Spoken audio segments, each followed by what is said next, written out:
आप दिखा दीजिए। हाँ, मंदिर है दिखाने का प्रयास और पानी पीने के लिए तकलीफ हुआ है और इन लोग को आश्वासन छोटा से छोटा गांव में हर गांव में टंकी बैठा दिया है, मगर हम लोग गांव में टंकी भी नहीं है, पानी भी नहीं है, एक तो पीने की सुविधा नहीं है। आप कितने नंबर वार्ड में हैं? आप 9 नंबर वार्ड से हैं हम। आपका वार्ड कौन है?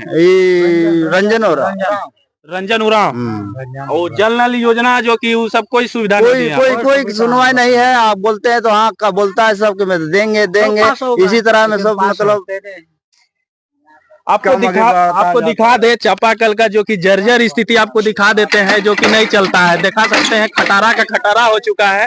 और यहाँ जो कि प्रधानमंत्री नरेंद्र मोदी वादे पे वादे करते हैं कि नहीं जल नल योजना के तहत जो कि हर तरह का जो कि मूलभूत सुविधा आप लोग को दिया जाएगा।